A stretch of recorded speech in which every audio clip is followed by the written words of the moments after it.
Liberalisme. Liberalisme adalah sebuah ideologi yang menghendaki adanya kebebasan individu di segala bidang. Dalam liberalisme, dikhususkan menjadi 3 bidang, yaitu bidang agama, bidang politik, dan bidang ekonomi. Dalam bidang politik, terbentuknya suatu negara merupakan kehendak dari individu-individu. Maka, yang berhak mengatur, menentukan segala-galanya adalah individu-individu itu sendiri. Dengan kata lain, kekuasaan tertinggi atau kedaulatan dalam suatu negara berada dalam tangan rakyat. 2. Dalam bidang ekonomi, liberalisme menghendaki adanya sistem ekonomi besar. Tiap-tiap individu, tiap orang harus memiliki kebebasan, kemerdekaan dalam berusaha, memilih mata pencarian yang disukai, mengumpulkan harta benda, dan lain-lain. Dalam bidang agama, liberalisme menganggap masalah agama sebagai masalah individu atau masalah pribadi. Maka, tiap-tiap individu harus memiliki kebebasan, kemerdekaan beragama. Oleh sebab itu, liberalisme menolak campur tangan negara dalam bidang agama. Kita masuk ke sejarah liberalisme. Liberalisme pertama kali disuarakan oleh golongan borjuis Prancis pada abad ke-18 sebagai reaksi protes terhadap kepincangan keganjilan yang telah lama berakar kuat di Prancis. Golongan borjuis tadi lalu berjuang untuk memperoleh kebebasan kemerdekaan atau kemerdekaan berusaha.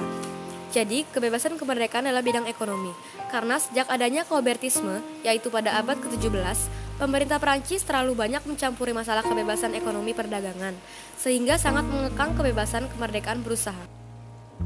Gerakan liberalisme diilhami oleh beberapa tokoh. Yang pertama ada Voltaire.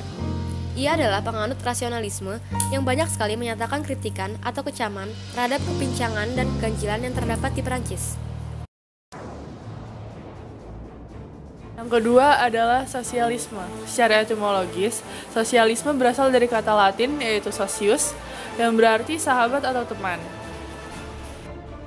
Istilah ini merupakan suatu prinsip pengendalian harta dan produksi serta kekayaan oleh kelompok. Sosialisme juga mendasarkan diri pada cita-cita sosial bahwa kekayaan di dunia ini milik bersama. Dan pemilikan secara bersama lebih baik daripada pemilikan secara perseorangan. Dan keadaan masyarakat di mana hak milik pribadi atas alat-alat produksi telah dihapuskan.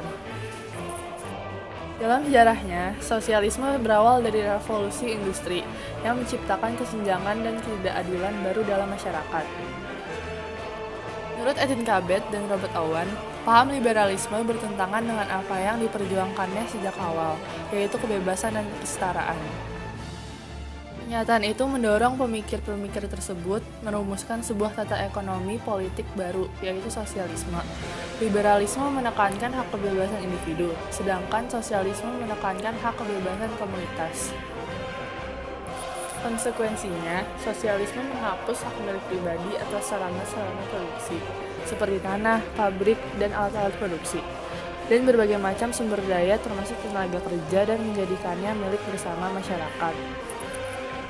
Penguasaan bersama atas alat-alat produksi itu tidak untuk mendapatkan laba, melainkan untuk melayani kebutuhan tiap-tiap orang secara merata. Maka, masyarakat sosialis itulah masyarakat yang diinginkan dan dicita-citakan. Akan tetapi, para pemikir itu tidak menjelaskan bagaimana masyarakat seperti itu bisa terwujud dalam kenyataan. Itulah sebabnya sosialisme tersebut disebut sosialisme utopis. Menurutnya, watak dari kapitalisme yang membuat kelas borjuis dan proletar yang memicu kaum borjuis untuk menyingkirkan kaum kapitalis. Vladimir Lenin lah yang mewujudkan gagasan-gagasan Marx dengan tindakannya lewat ideologi komunisme. Di tangan Lenin, gagasan sosialisme diradikalkan dan menjadi pedoman resmi praktik-praktik bernegara.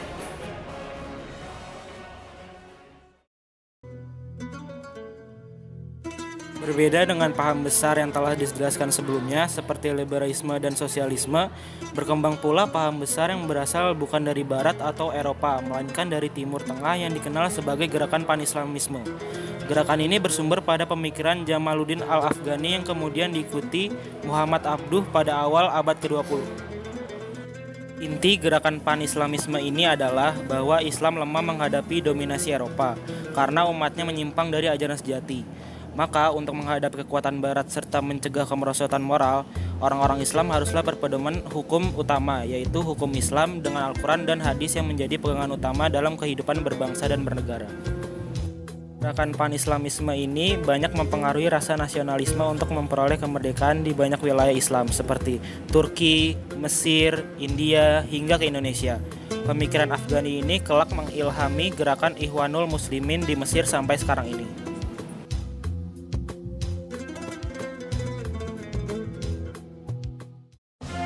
Kata nasionalisme berasal dari bahasa Inggris nation atau bahasa Belanda nati, yang artinya adalah bangsa. Jadi, nasionalisme adalah sebuah perasaan kesadaran sebagai satu bangsa. Misalnya karena kesamaan nasib yang terwujud dalam sikap mengagungkan bangsa sendiri. Nasionalisme pertama kali berkembang di Eropa pada abad ke-18. Lahirnya paham ini kemudian diikuti dengan terbentuknya negara-negara nasionalisme atau negara kebangsaan. Dan yang terakhir adalah demokrasi. Demokrasi berasal dari bahasa Yunani yaitu demokratia yang artinya kekuasaan rakyat. Kata demokrasi sendiri pertama muncul pada mazhab politik dan filsafat Yunani kuno di negara-negara Athena yang dipimpin oleh Cleisthenes, dan ia disebut sebagai Bapak Demokrasi Athena. Sistem pemerintahan demokrasi yang dilandasi konsep berpikir dari rakyat, oleh rakyat, dan untuk rakyat, memberi ruang yang sebesar-besarnya bagi individu untuk berkembang. Selain itu, demokrasi menjamin keadilan dan kesempatan yang setara terutama bagi golongan masyarakat yang lemah dan tak berdaya.